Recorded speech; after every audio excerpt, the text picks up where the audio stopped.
ओम नमो भगवते वासुदेवाय नमः। श्रीमद् भगवद गीता साधक संजीवनी अध्याय 13 श्लोक संख्या 21। पूर्व श्लोक में भगवान ने पुरुष को सुख दुख के भोगने में हेतु बताया। इस पर प्रश्न होता है कि कौन सा पुरुष सुख दुख का भोक्ता बनता है। इसका उत्तर अब भगवान आगे के श्लोक में देते हैं।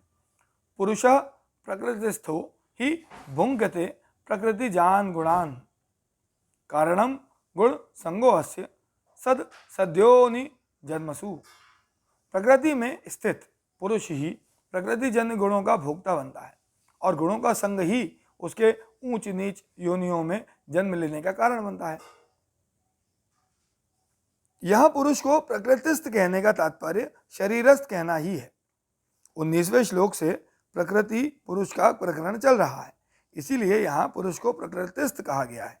वास्तव में पुरुष प्रकृतिस्थ अथवा शरीरस्थ नहीं है।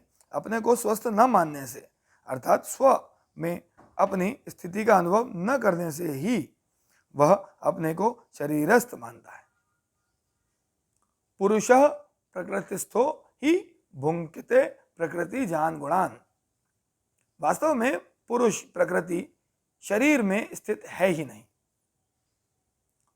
वास्तव में पुरुष प्रकृति अर्थात शरीर में स्थित है ही नहीं, परंतु जब वह प्रकृति अर्थात शरीर के साथ तादात्म्य करके शरीर को मैं और मेरा मान लेता है तब वह प्रकृति में स्थित कहा जाता है। ऐसा प्रकृतिस्थ पुरुष ही अर्थात गुणों के द्वारा रचित अनुकूल प्रतिकूल परिस्थिति को सुखदायी दुखदायी मानने वाला अनुकूल परिस्थिति के आने पर सुखी होता है और प्रतिकूल परिस्थिति के आने पर दुखी होता है। यही पुरुष का प्रकृति जन्य गुणों का भोक्ता बनना है। जैसे मोटर दुर्घटना में मोटर और चालक दोनों का हाथ रहता है।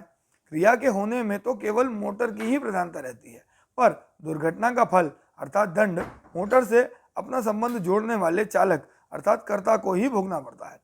ऐसे ही सांसारिक कार्यों को करने में प्रकृति और पुरुष दोनों का हाथ रहता है। क्रियाओं के होने में तो केवल शरीर की ही प्रधानता रहती है, पर सुख दुख रूप फल शरीर से अपना संबंध जोड़ने वाले पुरुष अर्थात कर्ता को ही भोगना पड़ता है।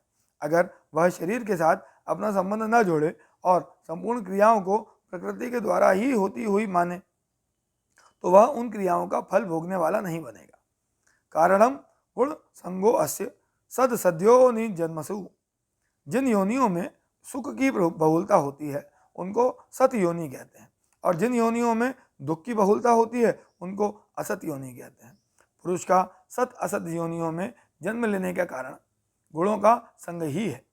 सत्व रज और तम ये तीनों गुण प्रकृति से उत्पन्न होते हैं। इन तीनों गुणों से ही संपूर्ण पदार्थों और क्रियाओं की उत्पत्ति होती है।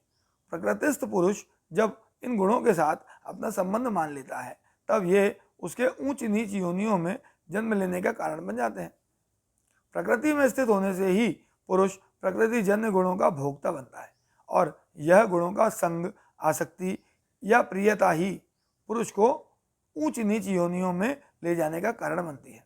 अगर यह प्रकृतिस्थ ना हो, प्रकृति या शरीर में अहंता ममता न करे, अपने स्वरूप में स्थित रहे, तो यह पुरुष सुख दुख का भोक्ता कभी नहीं बनता। प्रत्युत सुख दुख में सम हो जाता है, स्वस्थ हो जाता है। अतः वह प्रकृति में ही स्थित हो सकता है और अपने स्वरूप में भी। अंतर इतना ही है कि प्रकृति में स्थित होने में तो यह परतंत्र है और स्वरूप में स्थित होने में यह स्वाभाविक स्वतंत्र है। बंधन में पड़ना इसका अस्वाभाविक है और मुक्त होना इसका स्वाभाविक है। इसलिए बंधन इसको सुहाता नहीं है और मुक्त होना इसको सुहाता है। जहां प्रकृति और पुरुष दोनों का भेद क्या है? विवेक। वहां ही प्रकृति के साथ तादात्म्य करने का या संबंध जोड़ने का अज्ञान है। इस अज्ञान से ही यह पुरुष स्वयं प्रकृति के साथ तादात्म्य कर लेता है। तादात्म्य कर लेने से यह पुरुष अपने को प्रकृतिस्थ अर्थात प्रकृति या शरीर में स्थित मान लेता है। प्रकृतिस्थ होने से शरीर में मैं और मेरापन हो जाता है। यही गुणों का संग है। इस गुण संग से पुरुष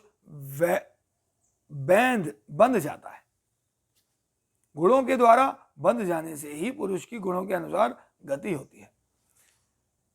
ओम नमो भगवते वासुदेवाय नमः।